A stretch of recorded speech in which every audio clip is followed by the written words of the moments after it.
I would love to, since we are District 2, welcome up Councilmember Wong to provide some welcome remarks.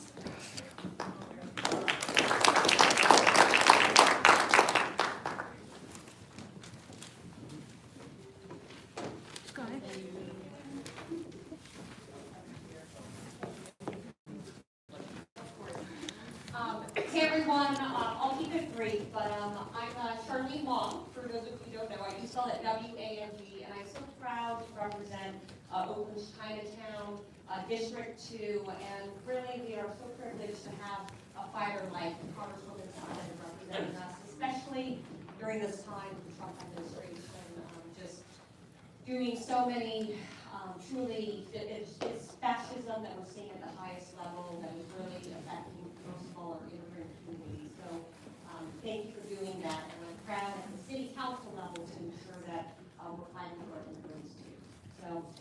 So welcome to District 2. We're not from here, and yeah, I hope you actually after this town hall take a look at all the cultural offerings provided by the Oakland Asian Cultural Center. It's a really amazing place.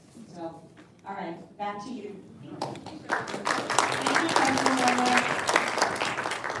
All right, so a few housekeeping things I'm going to cover before I introduce our reason for being here. But I did want to sort of share kind of some context and set the stage for the room. I will be moderating tonight, so I have the really fun job of trying to keep us on time.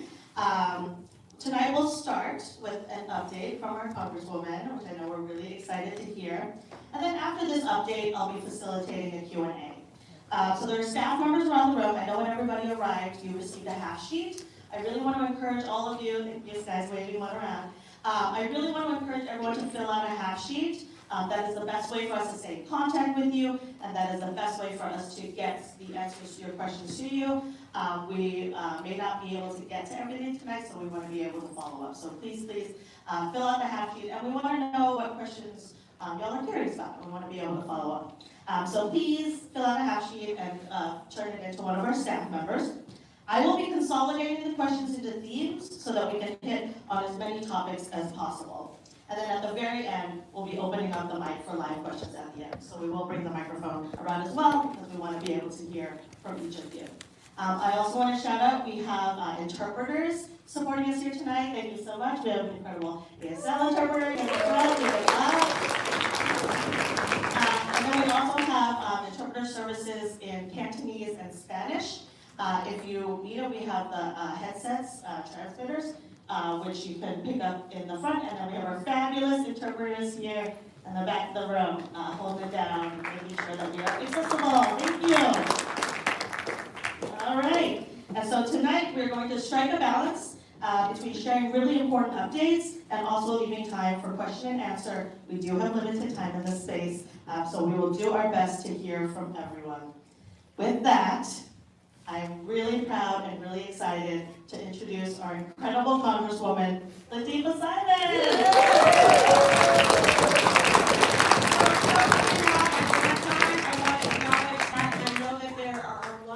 Who are streaming in online, and we are at a really crazy time in the country.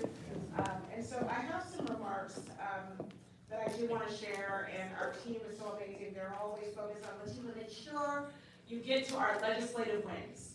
And I'll do that.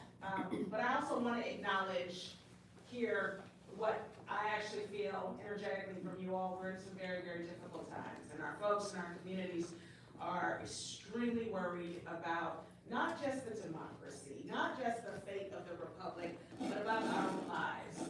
Will I have an opportunity to retire with dignity? Will I have Medicare or Medicaid coverage at the end of the year?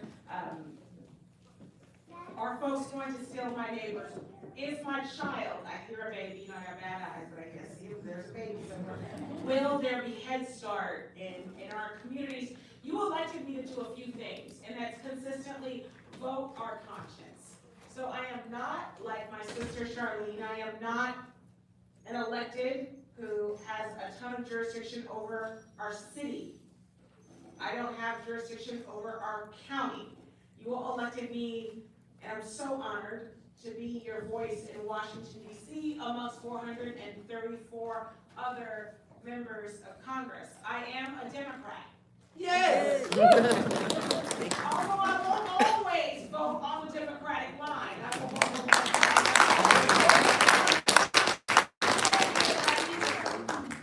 But knowing, and before I provide these remarks, many of you in your questions, folks online and folks here, I've read every single one of them. And one of the aunties was so angry in her question, she asked me, why aren't you pushing for impeachment of the President of the United States? He is, again, a wrongdoer, I believe, complicit in the rape of young girls. I'll just say he has enriched himself. I want you to know, family, that I have signed on to 2 bills that were articles of impeachment that have not hit the floor, but I have signed on to them. One of the things that I tell young people that I work with is, God, I wish I would have listened to 10th grade U.S. history. How it all works. I had to learn it all again later in life. Elections have concrete consequences. So when we have a trifecta, even when Al Green or other venerable members of Congress bring impeachment articles for votes, they're not going to go anywhere. And if they did move through the House, which they won't, because although the margin is slim, they still have more votes than us, then it would hit the Congress on the Senate level. And I know there's a teacher somewhere in the audience. How many votes would it take? 67. 67. A teacher said that. And so one of the things that we will do, and you will see more from my office, is not just education, because we've all gotten the K through 12. Some of us have had the opportunity to go through undergrad and some even grad school. But we're going to have to remind ourselves of how this experiment of the Republic works. And that will be on our amazing staff and our communications folks and our ledge folks to just continue to remind us that this experiment is new and the democracy is extremely fragile. But I'm going to have a lot of remarks here, and I don't even know where to start. But one of the things I will say, last year, we held 11 town halls. Now, this town hall is not, folks are lining up out the doors, because we're actually using technology and ensuring that many of the folks that we care so much about, our disabled elders and friends and siblings and young people, they are watching, and thank you all very much for tuning in. Folks, it's very, very tough. If you ever tried to take paratransit and you know it's 3 hours late, I've been a transportation advocate for many years of my life, being a disabled woman myself. For the folks who are watching, I thank you, and I'm here with you, and we're going to work so hard to ensure that you are centered in our politics. So give it up for the folks online. Last year, and I'm hoping to do more. This is the first one of 2026. We will do, hopefully, I'm trying to be here every week. Every single week. It's crazy. United loves me. United Airlines, I don't love them, but they love me every week. But I'm here, and the honor of my life is to be able to vote yes and no based on the heartbeat of the district. We are going to do so much this year, roundtables and office hours in communities. We represent 7 cities in the United States' most progressive and thoughtful and diverse district, California's 12th.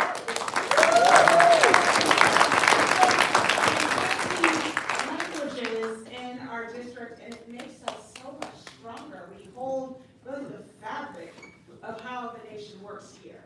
We have folks from all 4 corners of the globe, and it's Black History Month, and I lift up all the ways that African folks in African diaspora and African immigrants have come to the 49er state and holding our history, our languages, our food, our songs, our faith, also understanding that we are all literally intersectionally connected. There is absolutely no community we don't center the API community and the queer community, the trans community, and our elders, and Latinos, and Muslims, Ramadan Mubarak, and all of our folks who are in these spaces. So that's extremely important. Before we get to questions, because I actually have a long list of things that I was going to talk about, but I'd actually rather hear from you. If you're on our website, if you're on what my mother calls the Instagram or the Facebook, I really would love for you all to follow what we're doing. We're spending a lot of time trying to articulate the work that we're doing as your federal voice. You know, as somebody who has been on the ground for 30 years here in the Bay, working nonstop for young people and disabled folks and transit riders and low-income people trying to find work and pushing for prevailing wages and creating opportunities for folks to be in movement. It's very different working in the federal government. It's very different being away from my family, all of you all, but also knowing and understanding my role to being your voice in that 435. So I'm gonna say a few things. One, what you are going to continue to get from your representative that you put in office is I will consistently be anti-war. Consistently. I will always vote full down control of the House. I don't care how the Republicans, people here in control of the House, will try to put chunky bills together that try to kind of create a hard situation for some Democrats who are bombs, healthcare. If there are bombs in the bill, California's 12th district will say no unequivocally. We come from a legacy of Rondellums. We come from a legacy of Barbara. We know that it was Rondellums and folks like Maxine Waters who worked so hard to convince the board of directors of CalPERS to divest from South Africa. The votes from this district, the votes and the leadership from California, we know changed the world. We know, and I'm on the floor every single day in the seat that Barbara Lee once stood. We know that vote that she made almost 20 plus years ago. We talk about it as if it was generations ago. But we're here right now where we have carriers outside of Iran, and we have shipped 2,000-pound bombs times 1,000 to Gaza and Israel. We know that we are implicated with our associations with the UAE in the genocide in Sudan and in Yemen, and children in Yemen are literally born into famine and degradation. What we're not going to do in this district, and you all have made it extremely clear, is ever capitulate with warmongers. So I want to thank you for your voice. Secondly, and we'll talk more about this later when I sit down, I want to talk to you a little bit about how our office, because of your calls, how you all are affecting the way that we're moving around immigration reform. I'm a black woman. I'm also a student of history, and I would actually implore on all of you all, particularly our electeds, to go and look back at what Huey Newton wrote on 56th and Grove Street, the 10-point plan for the Black Panther Party. Yeah. Core to those 10 points was fighting for a world that rejects militarism. Yeah. And wars that won't end. Yeah. Consistent to that 10-point plan, we think it's actually radical. Read it again. Dignity, the dignity of disabled folks who want to and must, should be integrated in our economy. We passed a bill that protects small businesses and their ability to be able to receive more resources from SBA, canceling out the fraudsters who have taken advantage of SBA loans. I mean, I am not going to stop working, even with the folks who don't believe that we are human. My job is to be a legislator. We have co-sponsored over 200 bills. Over 200 bills, but more importantly, before I sit down, there's a lot here. And we'll put it on our website, whatever I can say. But you all were so clear in the first few months of the Trump administration. You called our offices, you wrote letters, and you said, Lateefah, if your office can't do anything, hold the line and fight for our dollars. In your pension plans, in your salaries every 2 weeks, every month, you are paying resources to the federal government to protect elders and widows and folks who are disabled through Social Security, right? We have brought back $8 million to residents in this district who weren't receiving their benefits. So I want to thank you for pushing us, and I want to thank our staff. We have brought back, because this is the work. Some folks will say the work is being on MSNBC or CNN. The work is our crew, our humble 13 members of our small staff, bringing back $383 million back to the district, even in a time where the Trump administration refuses to support blue cities and blue districts. There's an amazing lab at UC Berkeley that our DC staff was able to visit just yesterday. And that lab, folks are talking a lot about research and the funding of research. We know that we have the best university, public university in the world right here in this district. We were able to get back tens of millions of dollars to the CRISPR lab that is on the verge of curing diseases that have taken all of our loved ones. All of our loved ones, ALS and sickle cell and rare forms of cancer. I lost my husband and left me bankrupt. So you are absolutely clear that you have a representative that, yes, while I'm progressive, I'm not in Congress to spite all of the craziness and to spew ideology. I want to get things done. I'm on the Small Business Committee. And one of the things that's really important to me, where I passed 3 of those 20 bills through the House, and they're now sitting in the Senate, is to ensure that we have more opportunity in public safety. Part of that $383 million and a new $11 million that we got just this year in 26 was to ensure that, one, our communities have more resource, that our small businesses have more safety opportunities and resource, that our local colleges and universities, including Samuel Merritt, is Samuel Merritt in the house?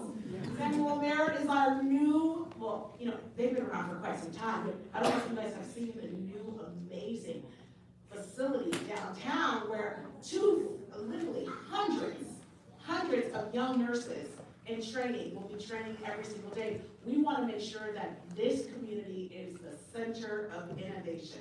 So I'm going to stop now. We will take the questions because that's why you came. But before I do that, I don't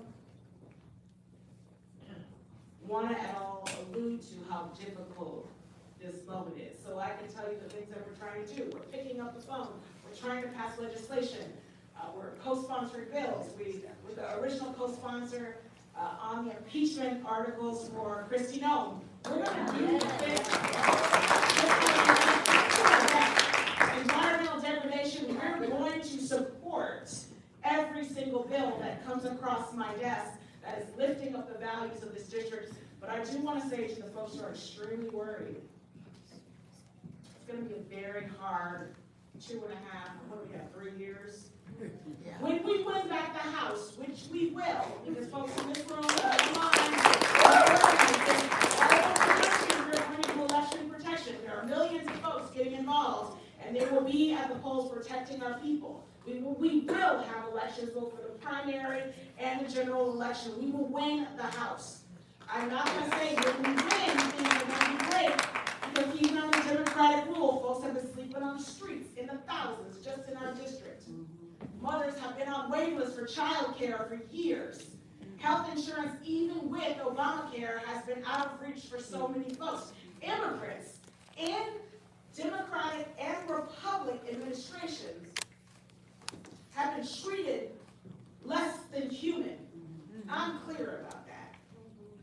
So what we will do is we will keep fighting with all that we have internal, but also the movements with an S.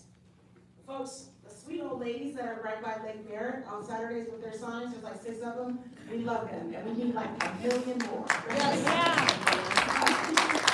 Organizations like Democracy Forward and the ACLU and the Lawyers Committee for Civil Rights Under Law, and our health centers who are lobbying like crazy to ensure that the 250,000 people in our district who continue to go to our health centers that are federally qualified get what they need. You all, I want you to know that I listen to every message. We read every transcript, and I'm going to come to work early, and I'm going to leave late. Because as a widow who lost my husband to cancer, as a teen mom, that girl is 29. The youngest is 14. When Kevin died and literally ascended, I was left bankrupt. And this wasn't that long ago. I went to Congress to fight for us because we all have that shared story of just trying to survive. So let's get into some questions. Ready?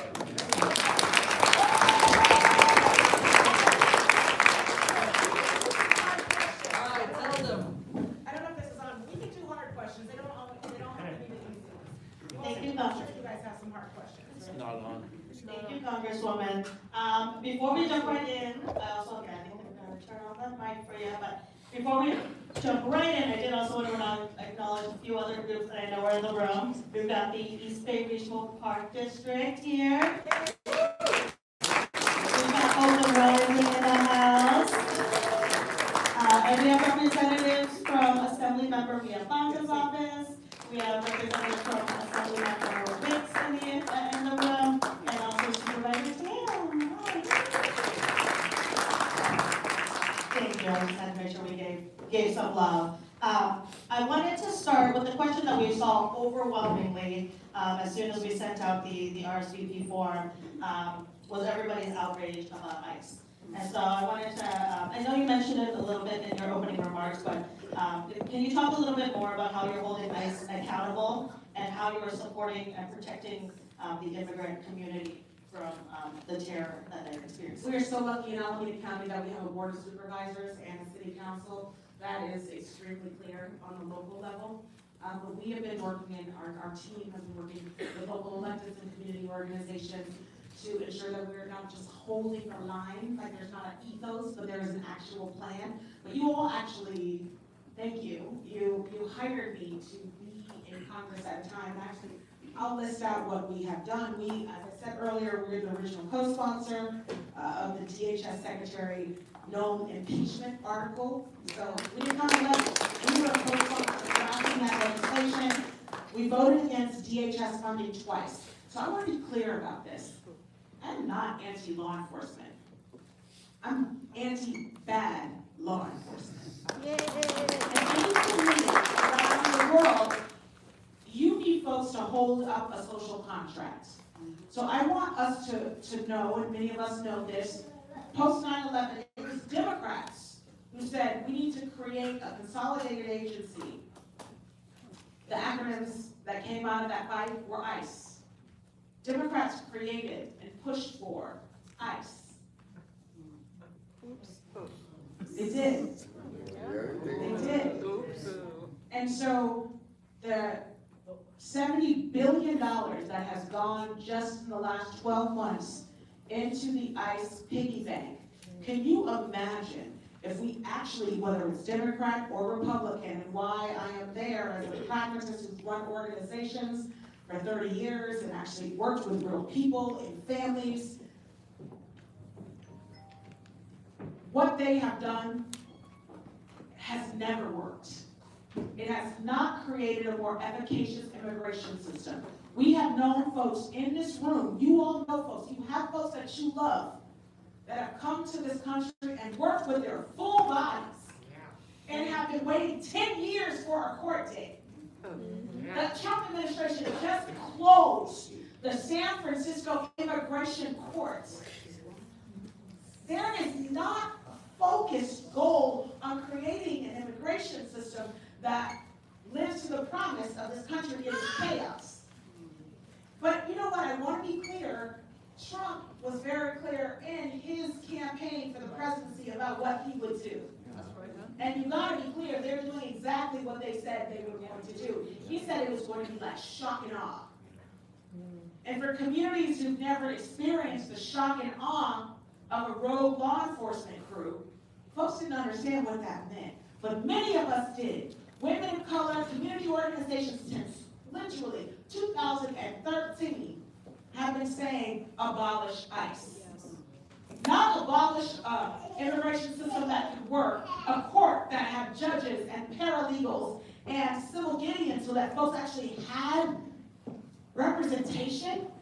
You don't even get representation if you're fleeing a country with war and rape and persecution, and you come here, unlike a criminal court where you get a public defender, you are not even allowed free representation. So one of the things I think is very clear, we're seeing the rogueness of this administration, but we also know in previous Democratic administrations, there were more folks deported in year one of some of the folks that you love. They weren't being ripped out of cars, so that we saw ripped out of buildings like in Chicago. Remember that Black Hawk helicopter just a few months ago came down in Chicago, and those brothers who swore on the Constitution but are getting orders from a rogue administration, they came down on those cars and they broke the windows in that public housing and they took out those little girls with their panties who were under 10 years old and they zip tied them and they put them in U-Hauls. That is what we're dealing with. One of the things that I will say is this evil will not last long, but it will hurt. It will hurt. But you have a mayor, and in this city, but also in the 6 other cities in my district, who are very clear that when, not if, ICE comes, because I don't know, we don't know. When they come, they will not commandeer our land and or our people to do their evil. They won't do it. But one of the things that I heard people saying, how do I get involved and how do I stop this thing? You know, Eden, every single time that I talk, and my team knows in DC, you know, I'm saying the exact same thing, you know, every couple of days when I talk about this struggle. It's not new to folks here. There's somebody in this room who has a grandparent that was interned, imprisoned through the Japanese internment. And you know where they took our people? They put them in horse stables at Tanforan. This is not like 9 generations ago. This is not the 1700s. They took folks from this neighborhood who were of Japanese descent, actually all over the country. It was an executive order that came from the president. And Japanese folks, for their Japanese-ness, for their Asian-ness, they were asked to leave their homes with keys on their necks. They lined up right on Broadway and right on Gary Street and Fillmore Street in San Francisco, and they were taken from their home. They had to leave their property. Their property was resold by the cities. In San Francisco, they resold their properties to Black folks, right? Who came from the South. The immigration crisis that we are in many ways, we have seen it. If you are Black, if you are brown, you have seen it. If you are Jewish, you understand. You get it. But we're here again. And you know what? Folks like the folks in this room, Jim Crow failed because we organized and we took care of our people. We took care both in memory and political education and in organizing, and we could actually call up. We could call up representatives that cared for us to ensure that they voted our values. It's why I ran for Congress. I left my mom, who I'm a caretaker of, to do that thing that Shirley Chisholm did, that Barbara Jordan did. And this time it's also not just to vote right, but it's to remind us that we can get through this moment. I will continue, you know, with every opportunity that I get, not just to vote anti-war, but to also hold DHS accountable. And it's tough because in the umbrella that was developed by Democrats for DHS, they put, what did they put in it? They put FEMA in it, right? But FEMA has been defunded by this president since January, so just let's be clear, Texans haven't got their just due after that horrific storm. They've been defunded, their staff have been fired. What else? There's TSA, the good brothers and sisters, union brothers and sisters who get us into the airport, right? The Secret Service, who protect the executive branch. They are now working with no paychecks. Everyone, to me, should get a paycheck What we cannot do because of their malarkey is, and I say pun intended because I'm legally blind, don't be blindsided. Don't be blindsided. Should they, actually, the Republicans who control the House and the Senate, decide to be on the right side of justice, do the right thing, then we can open up that component of government. But just as long as they don't take responsibility for going into cities, killing American citizens, ripping them out of their cars with no due process, your representative will never, ever capitulate with that logic. They should not get one more dime. Not one more. Not one more. And we will, when we get back the gavel, we will impeach the secretary for DHS. We will absolutely do that. We don't have the votes now, but the crimes against humanity are clear. Are clear. And so I just want to let the folks in this room know, if you don't have your papers, if you're struggling, with your immigration status, call our office. There are folks here. You can get our information outside. You deserve a court date. You deserve due process. And I thank you for your work. I thank you for your taxes. I thank you for your humanity. And I thank you for literally wanting so much to be a part of the fabric of now your home. You deserve a government that works for you. We all, and there is enough for all of us. Let's give them a shout out. We got Councilmember Brown in the house. Lateefah works for the wonderful Mia Bonta, and when I was on the BART board, and I don't know if you know, but this woman, you gotta connect with Rowena she knows where everything is happening in the city. So if I can't answer your question, folks in the front row, all of these great staff who are working for amazing, amazing electeds, and then electeds who come up through the process, they're here, and I thank you so much, sister. Thank you, Congresswoman. So another question that we saw a lot in the RSVPs is, what are you doing to protect free and fair elections? And can you speak about your vote against the SAVE Act? The SAVE Act. I don't know, I love you all. Again, my mother was like, just this morning, she's like, how do I love it, Instagram. I want to see your floor speech. I love her calling in. Honestly, everyone, there's some folks who are very tech savvy here, but you laugh because I know you're talking to your children or grandchildren in the same way. I say, you press this and then you do this. I don't get it. So she finally got on this morning and she saw my floor speech. It was really, all of our floor speeches really coming through what you all are asking us to do when you call our office. We're demanding that we're speaking on the floor, that we're in the congressional record, but also that we're leading in a conversation. The SAVE Act is an opportunity the Republicans have put. Again, the bill passed committee, then it hit the floor, they have the votes. But we want it to be extremely vocal and clear. That the SAVE Act is in the tradition of poll taxes. It's in the tradition of character tests. It's in the tradition of voter disenfranchisement. And at the end of that debate on the floor, the last sentence that I said is, you don't get, as a Republican Party, you don't get to shrink the franchise. That we have fought and we have collectively died to be able to be represented in our community. It's not, well, just about ID. Instagram PhDs will tell you, Facebook professors will tell you, that it's about ID. The bill surgically articulates ways to keep people from the polls.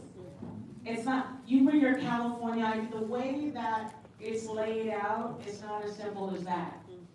It's not as simple as that. We need multiple forms of ID. And I don't know about you, but it's taken me 3 years to get a passport because I have worked 2 or 3 jobs prior to coming to Congress. And who gets time off? And who has $100 plus $80 to do? I just want to vote. I want to vote for my mayor. I want to vote for my surfboard, my barkboard, and I have a California ID, and to say that it's not enough. If you are a queer person, a trans person, someone who's married someone, if you've taken another name, you'll need multiple forms of ID. That is a poll tax. That's a poll tax. It has been a felony to vote as a non-citizen for over, 30 years? Since 1996 or something, I believe it's 1996. Correct me if I'm wrong, family. It's already a felony. And when you go vote, you don't just go right now to a booth. There is a process. Also in the Save Act, it criminalizes poll workers who could potentially make a slight error. Who's going to want to be a poll worker facing felonies? Read the bill. And if you don't have time, we'll do a better job on my end in articulating part of it because it did pass the House. Yeah. The Save Act is extremely dangerous. It's extremely dangerous. And again, if you go back and you look at the congressional record during, the suffrage movement for Black people, the same comments were made by members of Congress. You should be able to pass a character test. It's easy. You should be able to count, if you're smart, how many beans there are in a jar. Give me a break. Make it worthy for folks to be able to go to a polling place. Bringing your California ID may not be enough. So what we're going to do in this state, and hopefully all over the country, come the primary and come the general election, is to make sure that everyone who comes, who is eligible to vote, not only votes, but is celebrated for their votes, no matter how you vote. We will have fair and true elections. There are tens of thousands of people all over the country organizing to do voter protection work. Please join that work. Please join it. It's going to be us. It's going to be organizers who are elected. It's going to be elders. It's going to be disabled people. It's going to be young people who are going to ensure that we have elections this year. I want to let you know that we all should be worried, but we've gotten through this before. But again, when you look at this room and there's good people here, you know that we are ready to move. We are ready to move. Not here. I said I was in Minnesota. I was in Florida just a couple of days ago. We understand what's happening. There's some folks who are struggling to get kind of what's possible and how bad things are, but we actually get how much involvement is happening because of this hellfire from West Virginia to those poor families and those soybean farmers in the Midwest who are going bankrupt because of these crazy tariffs. Like, folks are waking up. The democracy is ours to lose, and we got it. We got it. We just have to really work for it. We're going to have free and fair elections. Alright, now we're moving to the half sheets, which have been sent to me. That we're again grouping kind of ones where we have multiple people asking the same question.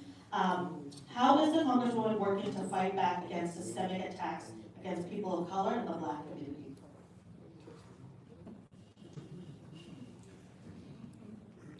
So, how I came up in movement work was working on behalf of Black young people involved in the criminal justice system.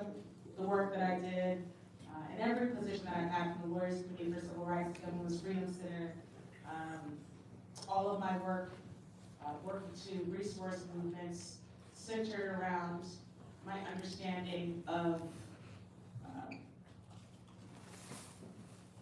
Black space and how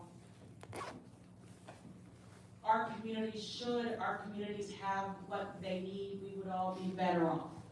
So in short, yes, I want you to know what you're going to expect from me. I'm never going to run from a reparations conversation. We have signed on to 2 reparations bills. They will not hit the floor under this administration, but we're going to keep them going in my first year. Because reparations means to me acknowledgement of the harm. Yes. You have to acknowledge the harm. In your lifetime, I would say half the people in this room will remember a rock bridge where you could not get a deed in Oakland if you were It's in the brain. If you were Mongoloid, that's how it read. If you were a Negro, or if you were a Mexican.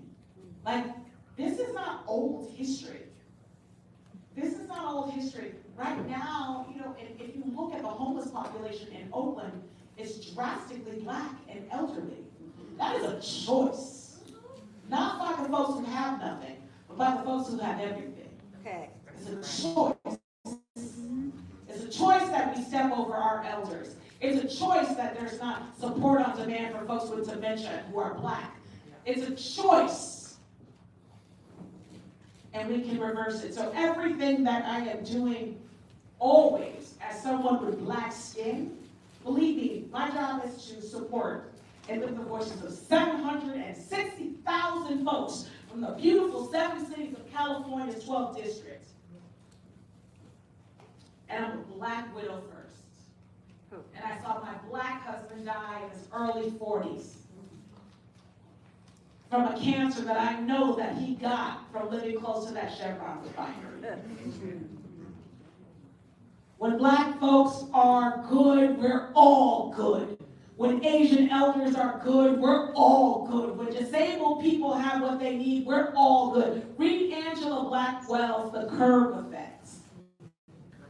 And she talks about Black liberation in relationship to disability justice, knowing that if folks who have received the most degradation and discrimination, if there are government interventions, we all are better. It was a formative report for me. But all that I do, understand, and I will be, because again, my training, my organizing training, my education from Mills College, go Cyclones. I got my master's degree from USF, but my training from my mentors and the organizers that helped to groom me, helped me understand that Black liberation is central. And as someone with Black skin who's dedicated to this work, also understanding and being very clear about the histories of the folks that are surrounding me are integral to us all being free. So I would encourage you to continue to look at what I'm doing. Again, every vote oftentimes doesn't make it to the website or to a post on Instagram. But as a member of the Congressional Black Caucus, my goal as a part of that caucus is to ensure that we're going back to our founding, to be the heart and the conscience of the Congress. Unemployment, Black maternal death rates, the reality that Black folks in Oakland and in California's 12th district, our family members, they're growing smaller. The out-migration is very real. It's very real. East Oakland is less than 23% African American. Black institution, Black life, Black love. We can't take it for granted. Convincing folks to stay, well, how do you do that? We were going to continue to work with the City Council and the SBA to ensure that Black businesses have what they need. I will always center Black justice and Black liberation. There's more to do. Whoever asked that question would love to talk to you more about your ideas. Let's get some good bills out there. I want to do more. Where I fall short, push me, because we'll keep rising. Woo! What is the strategy to take back the House? Oh my God. And what can we do? Did you say, what is the strategy to take back the House of Representatives? Okay, I am a freshman. I want to be clear. Barbara Lee is amazing. And she was there for 27 years. So within the last 12 months, folks, the joy and the honor that I have, it's kind of interesting that I'm coming in the House at the worst time because it's all I know, right? Being on the elevator with folks who are like really racist, who say that choosing between a Muslim and a dog, choose a dog. I'm in those spaces. And I'm thankful to be. Because that work, while it's difficult, my grandmother worked so much harder as a nursemaid, I understand that. One of the things that you all have asked me to do is be a very serious legislator and not just be on MSNBC and CNN. And I've taken that, and so you're not gonna see me on cable news. What you're gonna see is my work every single day, because I'm telling you about it, working with members, some across the aisle. There's not many that are worthy of our time. But you asked me to be very involved, and this is an official town hall, not a campaign town hall. So I won't get too much into the deeper politics, but you all asked me to be very, very serious and spend a lot of my unofficial time campaigning for Proposition 50. And we won. The work now is to ensure that those five seats that we got, because we didn't want to get into that fight. And I worked and I knocked doors and I was at churches and I was on calls, many of you all as well. We didn't want to get into the redistricting fight. But when they took those seats in Texas, they took black and brown voters out of the conversation. They split, imagine a pizza pie, for folks who don't know about all that happened there. Think of like Texas as a pizza pie. The Republican governor and the president got into cahoots and split it up, not in slices, but like they took a pizza cutter and created a district that like were in crazy shapes to ensure that Republicans would take the 5 seats that they were aiming, one being Jasmine Crockett's seat and other folks who you know and you love, and it created mayhem, and it happened. So we had to fight fire with fire. You can't just be on the sidelines. And Democrats have always been like, well, that's not fair. I'm from like a real hood. Nobody's got to fool you. Like a real hood. When someone was coming to get us, me and my sister Jamila were like, let's go. Let's figure it out. It's what Prop 50 was. We didn't want to get into this mess. But here's the deal. What happens on the House floor absolutely has everything to do with your well-being. And I don't think I knew that, but less than a month and a half, 2 months into my tenure, these bills started to come to the floor that very much affected the way that you would live the last 10 years of your life. Bills started to come to the floor even before the big ugly bill that cancels clinical trials for little babies with hematologic diseases in their second phases, so guess what, babies go home to die. So what happens on that floor? SNAP benefits going from $6 to $4 a day per person. What do you do to feed an elderly person with ALS with $8 a day? Like, what do you do? $4 a day. What do you do? So why Prop 50 was extremely important was to ensure that we have a fighting chance underneath this tyranny that we are experiencing. We have a president who is implicated in the rape of small children. I'll say it again. Yes. Who could care less about a separation of power. There will be an opportunity when we take back the House. We will have those 5 seats. Maryland is in it, but every single state. Folks who have voted red are extremely clear. Now, many of them, when they were talking about things getting better, I don't think that they were talking about me. Because now grandma got to come back and live in our living room with her bed.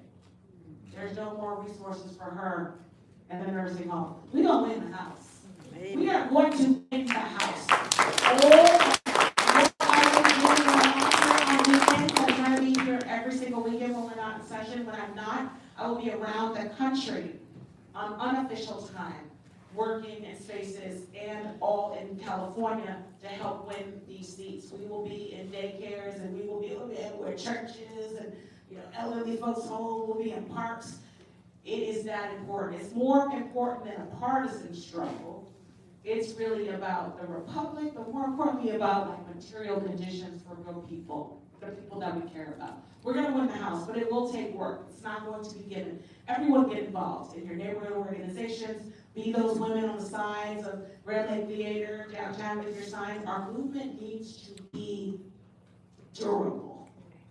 Durable. We're not going away. We're growing. Independents, Republicans, Democrats, we want a future that's secure for all of us. We're going to win the House. I will bet my next paycheck on it. I will bet we're going to win the House.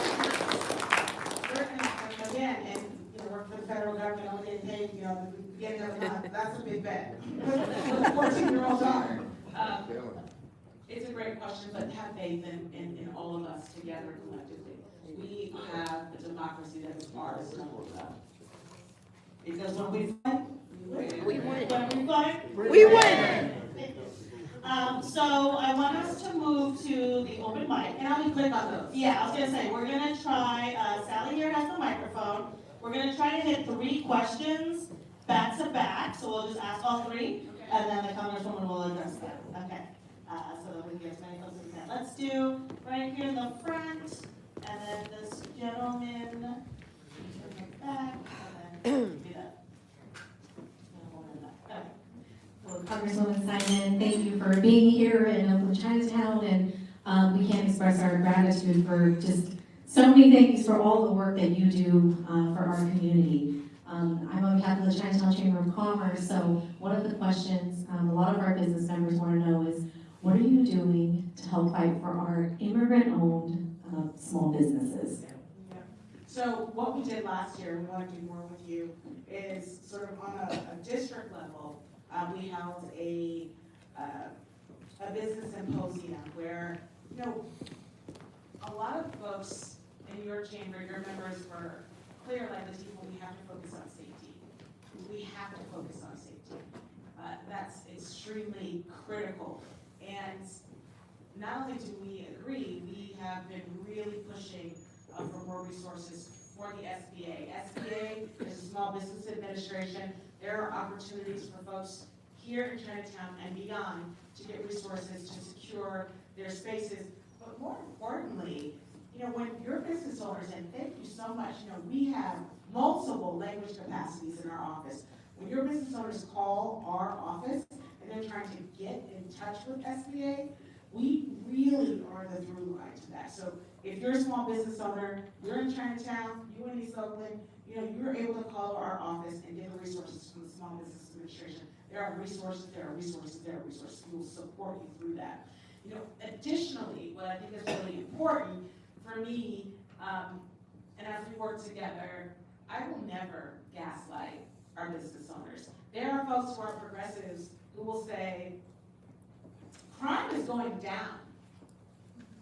It's not going down if somebody just, you know, broke into your shop and sold everything you own. That's not your experience, right? That is not your experience. And we know that it takes more than just armed officers. That's one part of it, right? There also has to be a very coordinated approach to ensure that our business owners are safe. The ambassador programs that you're supporting, it's all I want to do to ensure that there are more resources from both philanthropy, the local and regional, state, and federal government to support, again, coordinated enforcement, but also wayfinding and lighting, and all of the things that your folks are asking for. So, like I said earlier, last year we brought back, you know, almost over $250 million back to the community. I'm hoping and praying that the chamber is in Eden's ear and in Diala's ear about opportunities for us to bring back some more resources for your folks. So much of the conversation is around resources. It's, do I have, you know, the resources to bring down, you know, a gate at night? Are there ambassadors on my street to walk me to my car? But the play-by-play is really gonna come from the chamber. What is the to-do list? And you've been very clear what it is. Let's just keep working on it. Again, I think the most important thing that electeds can do, and we talk about this all the time, Rowena, don't tell folks that things are not as bad as they seem to them. You can't tell a woman in East Oakland who just lost their son that homicides are lower. But the data says that when her heart is so clear that her world has been turned upside down. If I put everything into my cupcake business that's right down the street, and someone who's having the worst day of their lives, they're mentally ill, and they're harassing folks, and we have absolutely no solution to it. We have to take ownership. There's no treatment on demand for folks who are struggling with addiction. There's no treatment on demand. John Jay is our medical center for folks who are struggling with mental disabilities. I would ask you all, if you know anybody who works there, give them a lot of love. If you know any patients there, give them a lot of love. Right now, there are mattresses in the hallways. We are over capacity. We are over capacity, so we can have 500 more cops on the streets.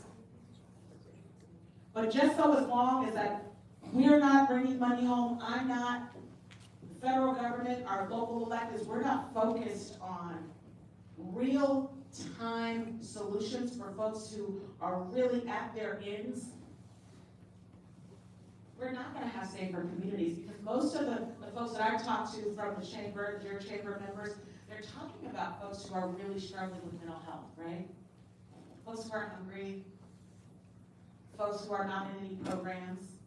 And I work with populations who are very, very near and dear to my heart, folks who are really at their ends rope and are extremely alone, and have searched for services and they're not there, or they've gotten kicked out and there's not another one. I want to see a region, right, where if you are struggling, there is a place to go. You also, if you're hurt and you cross the social contract, we all need to be held accountable. Accountability is extremely important. Right now, I will say, and we need to be honest as electeds, we don't have the infrastructure. And until we stop gaslighting folks and say, if we just had 30 more officers on the street, we would be fine. Those officers, I've learned that from BART, being on the BART board. When we had officers, you take someone who's really struggling, who's a destinationless passenger, off the train, they get right back on. So when we put ambassadors and crisis intervention specialists together that are now working with 5 counties, where the police radios actually talk to other police, but we have folks who are living in our tunnels and they can actually work with folks who are actually trained to deal with those things. You know, crime on BART, Victor, you know this, is down, what, 41%, right? 41%. That's a lot. No one believed in that intervention, but you all started it with your ambassador program. We borrowed really that idea, so I want to continue to work with you. I forgot we're supposed to ask 2 more questions, but I just got really excited about that. All good, we got the mic ready. Give Sally some time to get across. Hello, Congresswoman. I just want to identify myself as the teacher who got the question right. 67. Berkeley High in the house. And I'm an English teacher. What do you take? Oh, I was going to ask, what do you teach? I teach English. What grade? I have sophomores and seniors this year. Ooh. Hamlet. Well, I'm going to do with my sophomores, I have 3 sophomore classes, 3 different Shakespeare classes Okay, coming up, okay. yeah, so. Wherefore art thou Romeo denied thy father refused thy name. I was C213 at Berkeley High combining time. And I'm an English teacher, so this is going to be wordy. So sometimes it feels like the Democratic caucus in the House is the party of the sternly worded email, and that much of the New York delegation is leading the way. Swazi, Gillen. I'm sorry. I have to correct myself. When Dems get the House back, we get voices such as yours, Jaival, Ocasio-Cortez, Presley. You see where I'm going with this? Yeah. Your voices lifting up what so many of us are feeling in this country right now. I just want to thank you for making the crazy sacrifice. Teachers have crazy amounts of student debt, and they're making not enough to even live in the city. So I don't know how you're doing it, but I'm so thankful as a mom of a 9th grader with dyscalculia, like with a learning disability. Educators deserve everything. Walk out into the land, help care for their children and their own spouses is insane. It's insane. So thank you so much. I just really appreciate you. And again, Berkeley High is just turning out so many amazing folks. I'm so thankful for that. So I'm a freshman, but I'm also from the Bay, and seniority, you guys wanna know how it works, like, it's so crazy, everything is about seniority in the House. Literally where you stand, sometimes you see us standing on the steps during the press conference, they're like, no, Simon, stand over here, you're in the back. On my canvas, there's 435 members of Congress. My number is engraved on the back as 428. So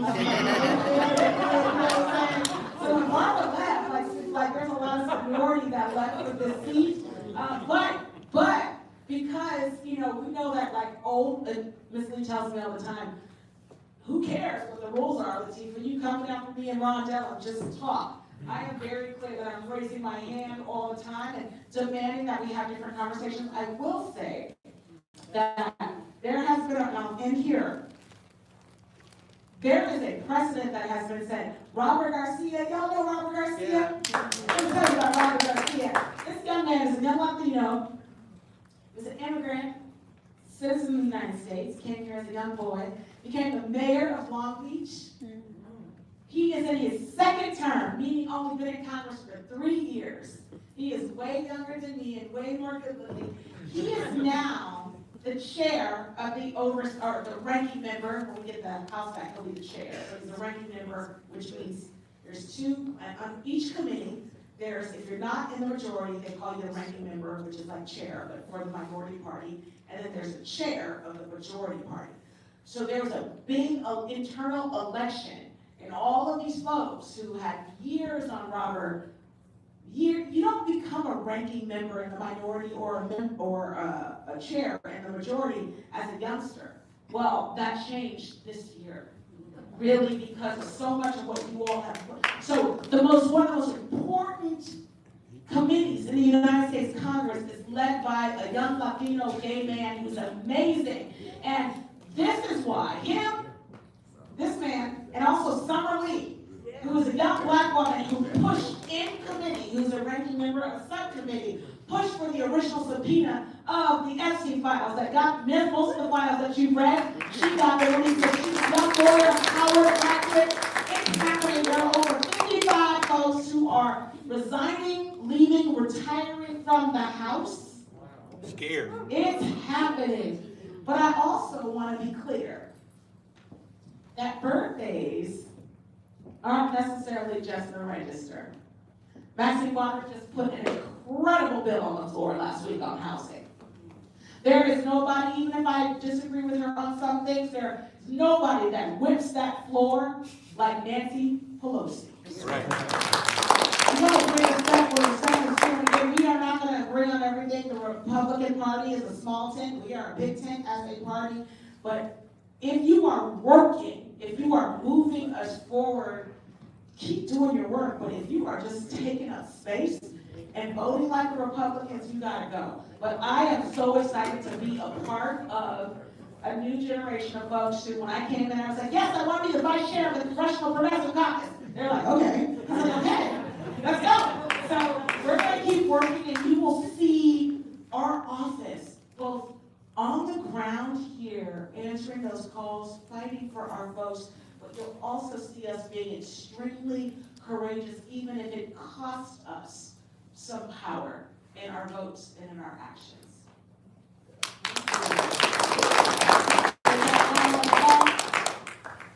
Thank you. Hi, my name is Aisha Williams. Hi, Aisha. And hi. Yes, thank you. And I went to Mills College, and I'm a teacher. Yes, I got laid off last year from my corporate IT job, and I'm teaching while I'm getting into something. I'm a part of an organization. I can't represent it while I'm speaking at this moment. However, I'm being encouraged to lead voter registration, voter education efforts.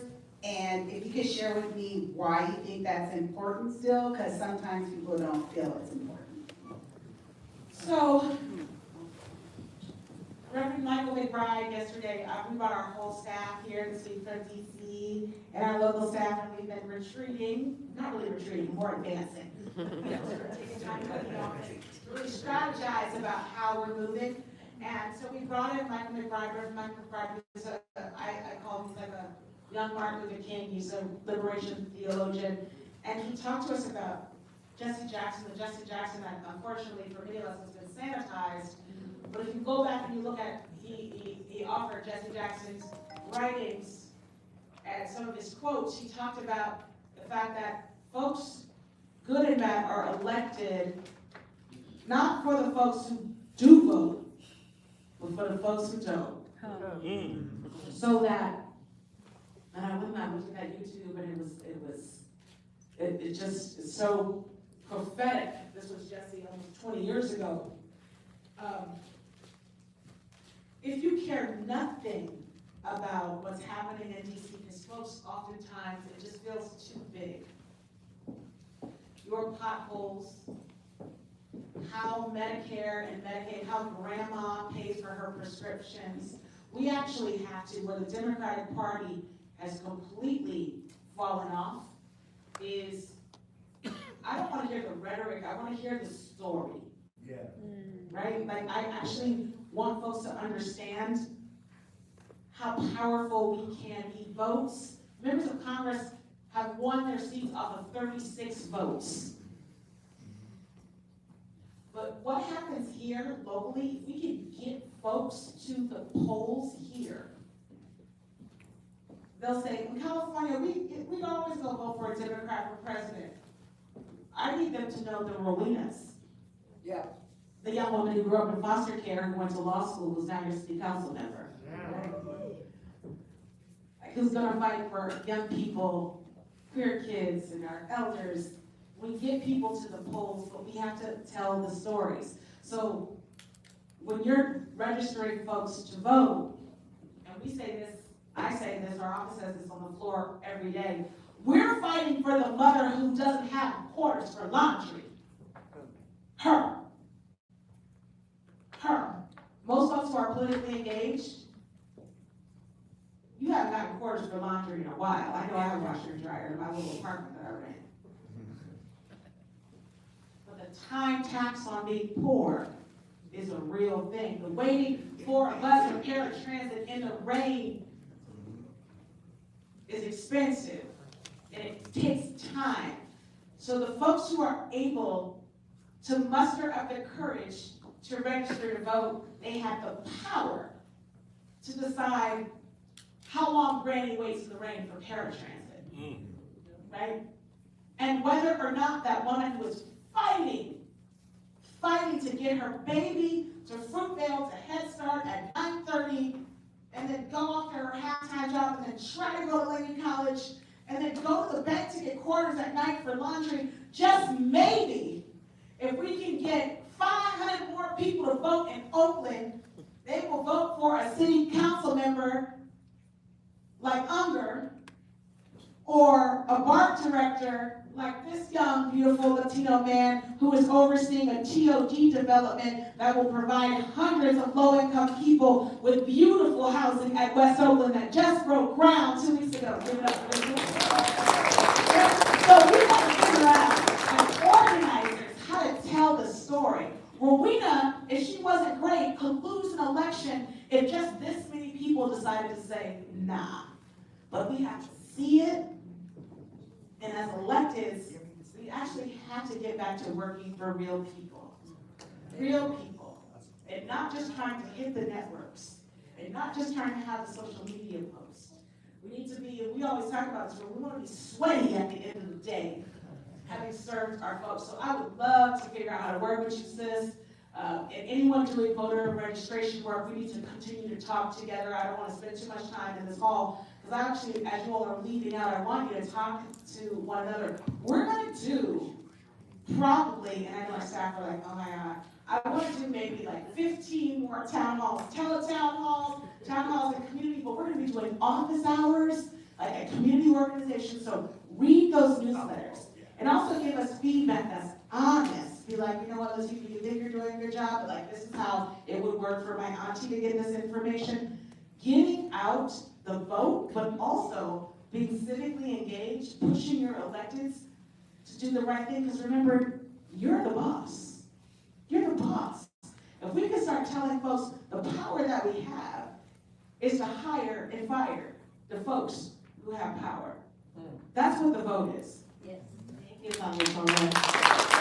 All right, we're running out over time, so unfortunately, we're gonna but I just want to encourage everyone, please, please, please, stay in touch. We have our whole team here. Find one of us, grab a card, call us. As the Congresswoman said, we pick up the phone. We have answered over 8,600 calls, and we are closing cases. We have closed 785 cases. Our district office is here to serve you. So contact us, keep in touch, reach out when you need us, and come to our next town hall. Thank you all so much.